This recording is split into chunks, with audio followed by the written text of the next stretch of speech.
Hello, today I would like to show you very interesting tactical manpack radio. This is the RT7, which is a set for a PRC-2061 made by Therma Electronic. This is radio made for a Denmark Army, and it is a very interesting unit. That's because it's operate on the tactical VHF, and just like the PRC-552 have very interesting ability to go below 30 MHz mark and work in the very upper portion of the HF, which is from 26 MHz. So it can operate with a range of PRC-77, but at the same time it have ability to work on the citizen band radio and on the amateur 10-meter band, which is 28 MHz, which is absolutely great.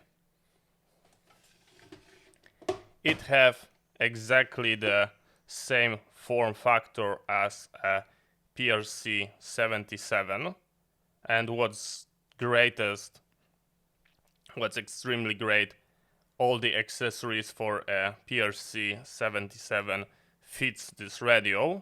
That include the antenna, the long antenna, the base mount for the antenna, the battery holder, even the battery shell. You will be able to see that I'm using for a PRC-77 because it have a completely different color and it worked perfectly. I'm pretty sure that with using a retransmission cable for a PRC-77, we will be able to create a automatic retransmission station from a tactical VHF to the HF. I'm pretty sure at some point in time we are going to make that experiment. There is a cable that you put to one PRC-77 to the another and you've got a retransmission station, but if we use the RT7 and the PRC-77, we should have this HF to tactical VHF. And yeah, so that's the difference. PRC-77 manual dial. Here we've got a lot of electronics on the front panel, and we are going to move to this radio. That was just a quick compare.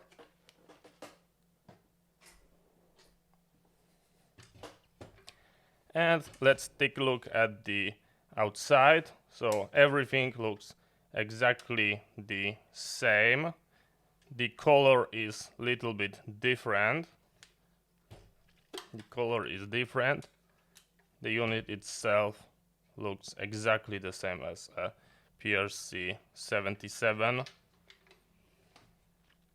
And let's try to power it on.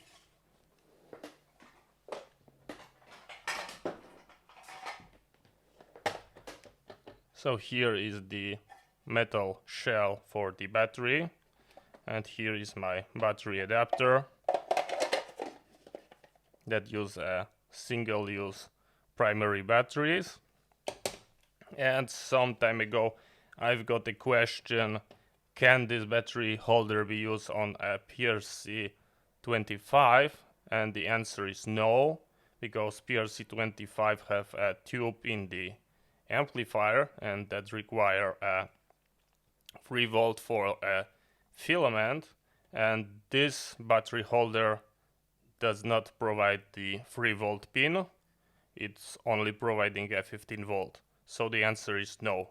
No for PRC-25.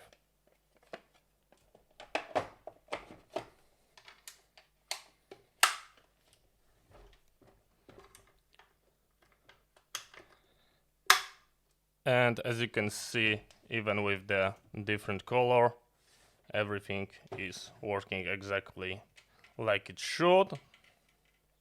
And let's try to connect the antenna. So as I told you, this is a PRC-25 antenna. This is the whip blade, and of course it's going to fit perfectly. And yeah, I'm not going to screw this, but you can see it's going to fit, because we're going to try to transmit, and I would like to do that on the dummy load. The long whip from a PRC-25. Here's the model number with the base spring section. This is a very nice spring that allowed the antenna to move, and it's also going to fit the socket. So as you can see, you can buy the accessories just once and reuse on this radio. But for my case, we are going to use the dummy load.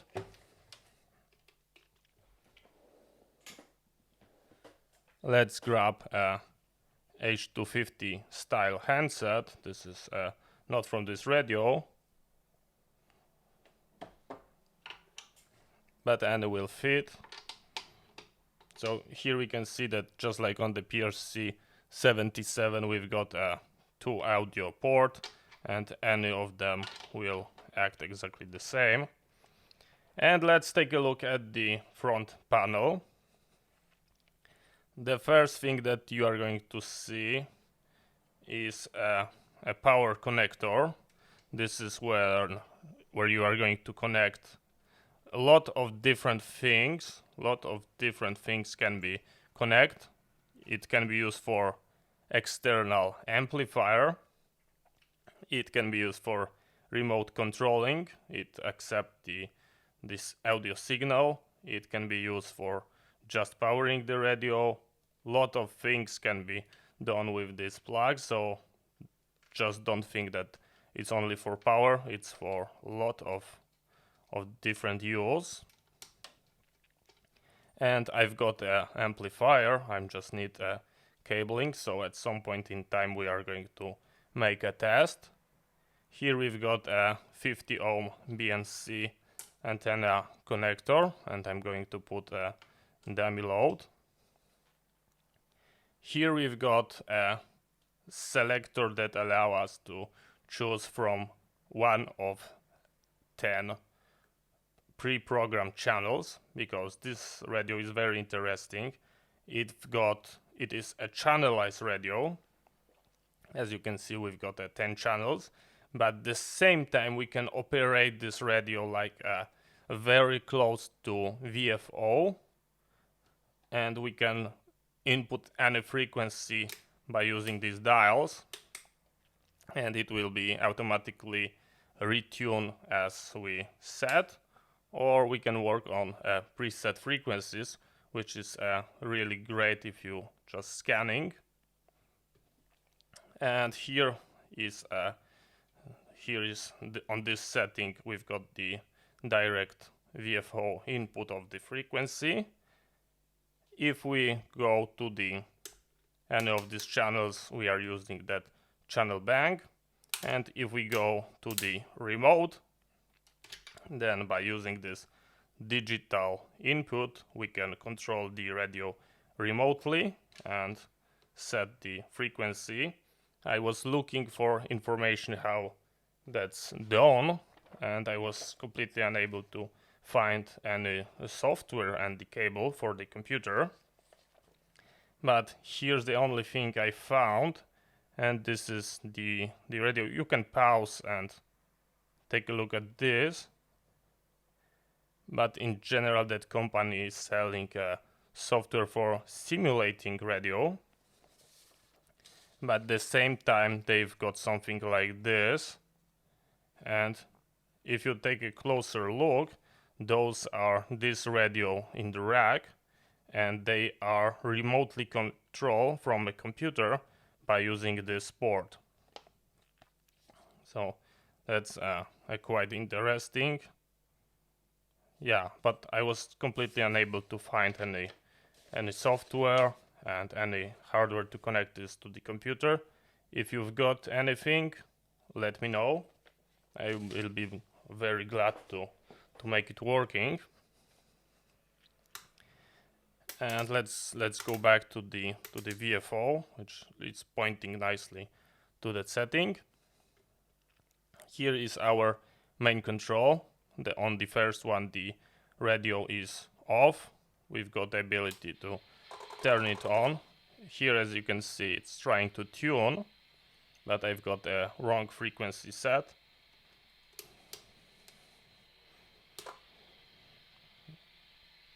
Now you can see it's okay. It's going from 26 megahertz. So, and you can select the frequency that's go. I believe what was the maximum value was 75975 megahertz. So from the technical point of view, you can go beyond the operational range of this radio just by using the dial. So don't think that if you can set a higher frequency, it's not going to work. And exactly the same with setting up lower frequency, it's not going to work. It will operate from 26 megahertz. Let me check my duty radio. We go to 32 megahertz. I have to go into the duty frequency, and I can try to transmit. 1 2 3 4 5 1 2 3 4 5 radio check, radio check, radio check. And as you can see, it's working perfectly. But if I'm going to transmit 1 2 3 4 5 1 2 3 4 5 radio check, it does not receive, and that's because we are on the 150 tone squelch. If I go to just to the noise, 1 2 3 4 5 1 2 3 4 5 radio check, 1 2 3 4 5 radio check. And as you can see, now it's operate with everything. And if we go back to the on, we can hear everything and monitor what's going on the channel. Here we've got the volume adjustment. And this is one of the, here we've got the frequency input dial.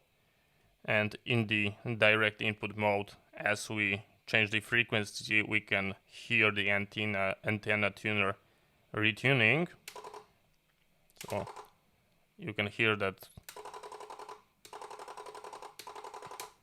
it's retuning your antenna.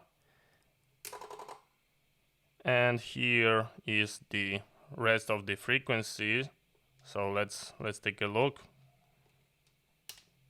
We can go from 00 to 25, 50 and 75. So with a very good compatibility with a PRC-77 with a 25 kilohertz mode. And we've got much more channels. And here is our enter key that's used for programming channels. And I'm going to show you that in a second. Here is a thing that I don't know what is supposed to do. From a technical point of view, this is a bulb. Here is a bulb. And I believe it's going to just, here you can see that thread. It's cold.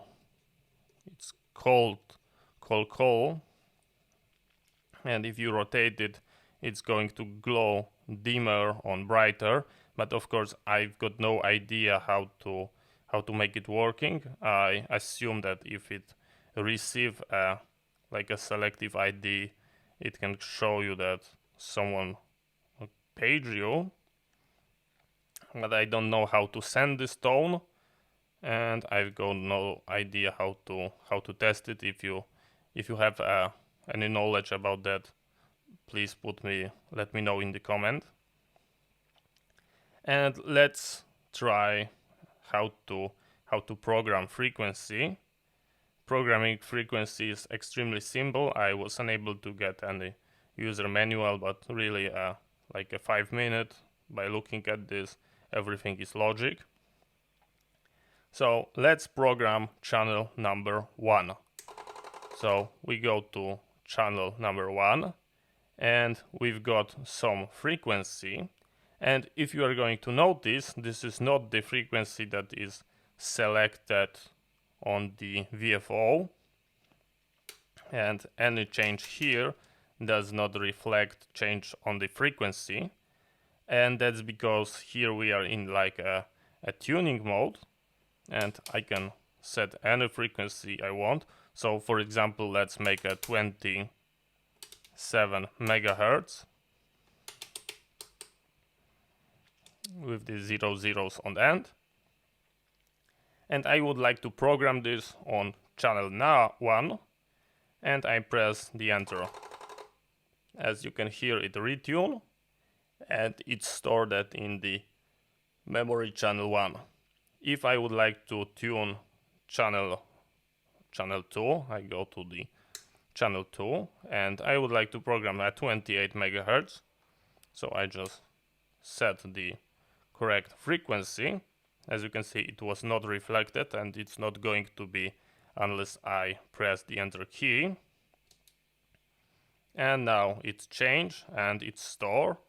And let's in channel 30 store a frequency of 30 megahertz. So you just set the 30 megahertz, you hit enter, and it's stored.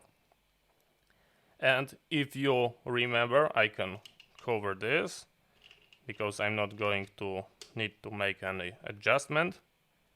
If we recall, the first channel was 27 megahertz, second channel was 28 megahertz, and let's go to the channel 1, and yes, it is 27 megahertz, 28 and 30 megahertz. So that's how you program this radio. Extremely easy. And what I forget to tell you that this is a only 2-watt radio. You've got ability to put a external amplifier. I've got this amplifier, but I do not have a cable that's interconnecting the power socket, and it is slightly longer than on the PRC-77, so I will have to work on this. And yeah, this is how this radio looks like. Very easy to operate, working really nice. It is not only channelized, but as you can see, you can enter from a VFO and a frequency pretty quickly. So yeah, let's go to the 51, and you are on the 51. Let's check the citizen band radio, 27 megahertz, you are there. So very quickly VFO access, but at the same time one click and you go to any of the pre-programmed frequencies. So this is how it looks like. I believe this is a really nice unit with ability to use a lot of PRC-77 accessories. So thank you very much for watching. See you next time, and bye bye.